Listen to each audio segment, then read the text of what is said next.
What do you care about them? What do you care about those people? What difference does it make to you? Take care of your own life. Do the best you can for you and your family. What do the rest of the people mean to you? They don't mean anything to you. They're just serfs. They're just people. You know, it was just a lack of caring, you know, and that's just not who I was. It was just sort of like cold, you know. It was just like cold, you know. And I used to say to him, what's the point of all this? You have all the money in the world you need. You have all the power you need. What's the point? You know, what's the end goal? And he said the end goal is to get everybody chipped, to control the whole society. We began to work on the design of a microchip that, when it was completed, was 0.75 millimeters in diameter, 7 millimeters long. It was the size of 1/4 of a grain of rice. Again, I want to say that I was not a Christian and there were no Christians there. They said they wanted this to have a power source and be able to emit a signal. And they told us they wanted us to use lithium as a battery source. I designed into this microchip a little charging circuit that would charge that battery. This sounds like a lot of technical things coming together, but if you'll bear with me 1 minute, you'll see what God has laid out about this microchip. We needed to be able to charge that battery. I needed a temperature change, a change in temperature, to cause current to flow through that little charging circuit that would charge the battery. It was determined that there were 2 places in the body that were ideal for the microchip. One was just below the hairline on the forehead. The other place was the hand, the right hand preferred, because most people are right-handed. And he caused us all, both small and great, rich and poor, free and bond, to receive a mark in their right hand or in their forehead. I didn't like what I saw. I went back and looked up the word mark. You can pay for your groceries at a local store with the palm of your hand. That's interesting. Yes. The Whole Foods store on Arbor Trails is introducing Amazon One. Amazon owns the stores, so here's how it works. You can first sign up. You'll insert your credit card into the machine. You can see that right there. Then it will make an account for you, and you have to scan both of your palms like the guy is doing right there. Put in your phone number. Then when you go back to the store in future visits, you just need to hover over it. That's right, and you don't need to have your card at all. Whole Foods plans to add Amazon One to its stores at the Domain and other parts of Austin, Bee Cave, and Cedar Park. What do you guys think? The future is here. I mean, I know they say that fingerprints aren't, you know, one and the same, but what about your, I don't know. Well, actually, Amazon said that none of the information will be stored on the devices. They've actually created their own highly secure cloud where all that is going to be built, saved. Yeah. So, as a mom, I think that's huge. Like when I'm trying to juggle kids and a purse and a diaper bag and groceries, like swipe. I don't know. Sounds good to me. Yeah, well, and I think too, I mean, there's always that moment of like, is my wallet in my purse? You know, that stinking feeling of this is going to be the one time I forget. So now you no longer have to worry about that fear. You know, you just like, boop. Also kind of dangerous because boop, I know, exactly. You're like, oh, did I just buy that? Okay, now, yeah. if we can get that at Dillard's or Dad's hand. Exactly. Listen to this. Instead of carrying your wallet in your back pocket or your purse, a tech company wants you to keep it under your skin. All right, so let's explain here. Walletmore is selling microchips implanted in your hand as an alternate payment. Could this be the future? Maybe. Once you set up your card info in the company's app, look at this, it says payments could be as easy as swiping your hand over a card reader. Right now, chips are not sold in the U.S. Crazy. Well, many have started paying for things with our phones, even watches. One company, though, wants to take that technology to another level by implanting a chip in your hand. So, the overseas company Walletmore is selling the microchip in parts of Europe. It's about the size of a grain of rice, goes under the skin. It's then activated using a digital wallet app. The chip is going for about $300, and the company says at least 200 people have gotten them implanted already. Who I are would those have people? many questions for a doctor about that. Yeah, how healthy Didn't look is very that for micro, you? did it? It was pretty big. I mean, It was a pretty big chip. I mean, you know, a paper cut hurts. You're going to put a Yes. thing like that, you know, in What your happens hand. if you have to change banks? You gotta like get Right, that thing you gotta and put change it back out. in. I don't know. I ain't interested in it. Keep it Me away from neither. me. I would just want to know how it affects your body. Yeah, it can't be good. It can't be good to put some electronic device in your body and keep it there. Ooh-wee. Good luck with that. Hey, in this video I'm going to show you how Walletmore implant works in real life. After ordering a drink, food or any other product, all you need to do is tap in your hand to the payment terminal. Forget about the cash, card or even a smartphone. All you need is your hand. Walletmore implants are biosafe, secure, ultimately convenient, and they are globally acceptable. Walletmore is a wallet of tomorrow. Get into the new era of payments and get your implant now.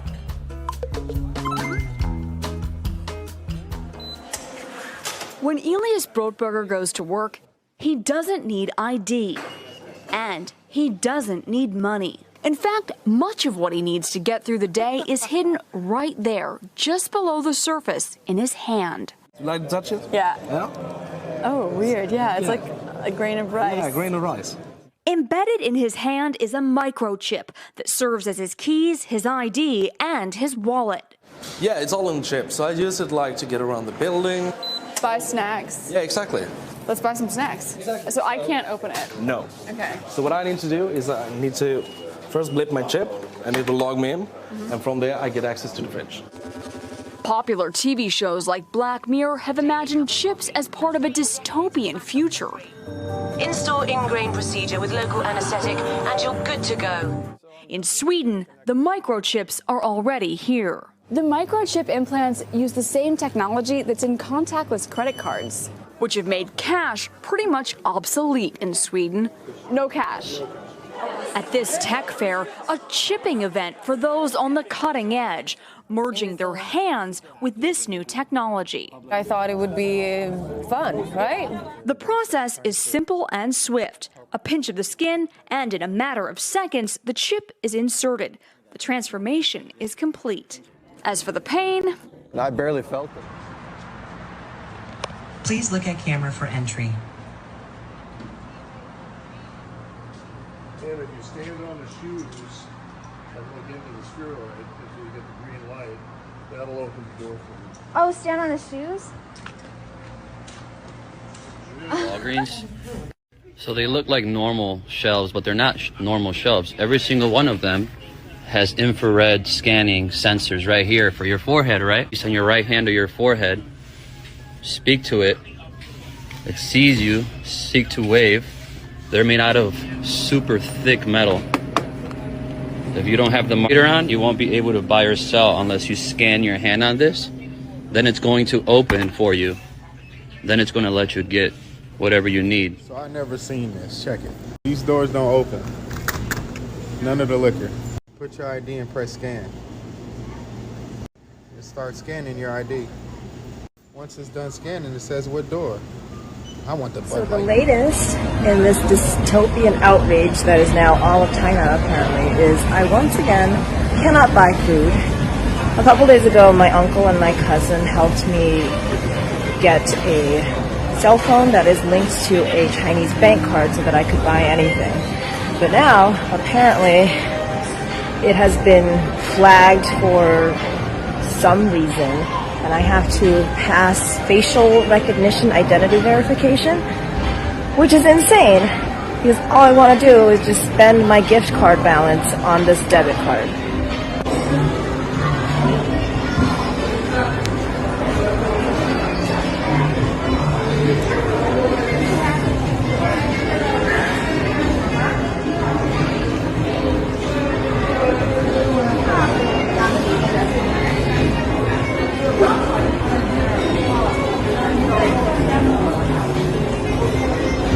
I can't believe I'm doing this. I have to open my mouth.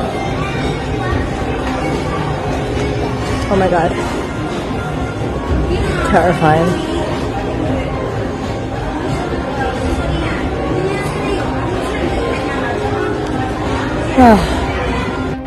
And of course, because it was my cousin who set this up for me, I did not pass verification. I guess it's a good thing that the Chinese app. Card on by pressing the power button. Here's my Binchi bank account with $83.54. I'm just going to turn the card on by pressing the power button.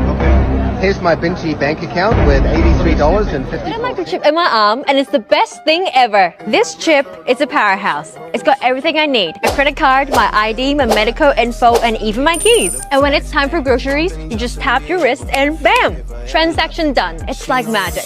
In a medical emergency, it can save my life. Experts can easily identify me and my medical history. I feel like a sci-fi character, and I'm loving it. This amazing chip is totally free. That's right, no more digging into your pockets. And the best part, the surgery is quick. They'll give you a cookie afterward. The government has frozen my bank account, and it can freeze yours too. You have to listen to my story quick and fast because time is running out.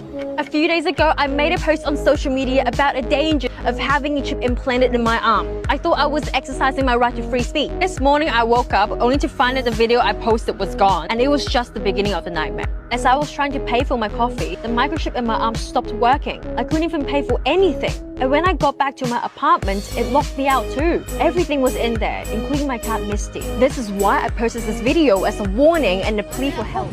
I'm about to pay for my groceries with my...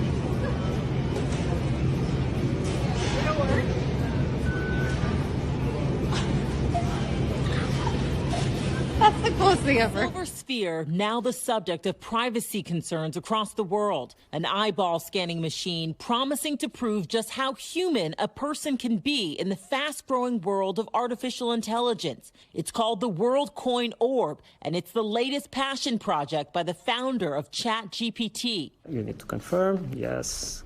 It's a world of authenticity that works like this. To start, simply download World app. To sign up, just find the nearest orb right on the app. What this commercial fails to mention is the biometric data that is then collected in exchange for a digital ID. Some of those orbs found in Nairobi, Kenya, where authorities are now scrambling to suspend operations, saying there are too many unknowns. Over the last week, more than 350,000 Kenyans have already gotten their eyes scanned here by the device in Nairobi. New users exchange their biometrics for WorldCoin cryptocurrency equaling about $49 US. Nilipata online. One Nairobi resident saying in part, I found it online, applied. When I got here, I found people queuing, and I applied and they scanned, and now waiting for the money. Kenya's Communications Authority now questioning where the data is being stored and what WorldCoin is doing with that information. They're collecting critical data about, quote unquote, say to be a good way for proof of humanity. How would this then increase the value in the short term? In the long term, perhaps if the demand for such kind of data increases, then you would say that it would be sold to the highest bidder. In a statement to NBC News, WorldCoin denies that it will or is selling any personal data and will, quote, work with local officials to increase understanding of the privacy measures and commitments WorldCoin implements, not only in Kenya, but everywhere.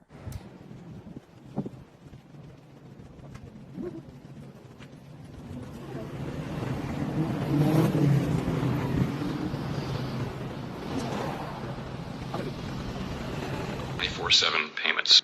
Rapid changes are taking place in the global monetary system that may affect the international role of the dollar in the future. Most major economies already have or are in the process of developing instant 24/7 payments. Our own FedNow service will be coming online in 2023. And in light of the tremendous growth in crypto assets and stablecoins, we are examining whether a U.S. central bank digital currency would improve upon what is an already safe and efficient domestic payment system. As our white paper on this topic notes, a U.S. CBDC could also potentially help maintain the dollar's international standing. You cannot do digital currency without trusted digital verification. So that, therefore, everyone will have to get a digital ID. It will be really interesting to see how people play this when they've said all along that many people in our country don't have the ability, it's too much of a burden to get an ID, right? And now everyone, just to have an account, is going to have to get, it's a digital ID, but you're going to have to confirm your digital ID through government documents. You're going to have to establish yourself so that a clear digital identity can be registered to you. Now, this digital identity is going to be accessible across all spectrums, all of your health care, all of your credit information, so all 3 credit bureaus, all of your banking information directly with the Federal Reserve. So this is a bypassing of the commercial banking system that we currently have. What happens to all? In the end, the ultimate objective is to essentially wipe all of the banks out so that your bank will be the Federal Reserve. Everything will be centralized. And again, this is not really about the money, although of course it is. This is about power and control, because the government, such as it is, will have access to all of the information related to every single transaction you make. You buy a stick of gum, the government will know. You buy a new car, the government will know. Oh, you bought the wrong car. You didn't buy an EV. Now you're going to get penalized. So in the end, Sean, this is really a move toward a CCP-style social credit system. And they're using this move to a central bank digital currency as the biggest lever to try to get us there. I mentioned this before. I brought my prop. I got a $20 bill. I can use this $20 bill however I choose, for meat, for guns, for even illicit purposes. But when the government controls the dollar, they can control, as we talked about in the report, whether you can buy a firearm, how much gas you can buy, how much electricity you can buy. Can you buy meat, or do you have to buy bug-based meat? They can control everything that you purchase with a digital dollar, and whether you can purchase anything. Well, that's also the point, too, because if you overstep perhaps your monthly carbon footprint, right, or if you say something that the government doesn't like, you engage in wrongthink, they'll be able to turn off your access to your own money. So you will not be able to buy or sell anything. I don't know. Will it be on your phone? Probably not. Will you have a plastic debit card? Probably not. No, remember Professor Richard Werner told us how this will work and what this control will do to all of us. Watch. Also, they never talk about the nature of this CBDC. What is it actually going to look like? They never talk about that. Right. But I heard one European central banker tell me what it's going to look like. He saw it. He was invited to one of the old central banks in Europe that are very much promoting this. And they showed him. And, you know, he's a top, executive director of another central bank in Europe. And there's no reason to believe that he was telling me a story. And he was around this large and would be implanted under your skin. So that is the plan. Right.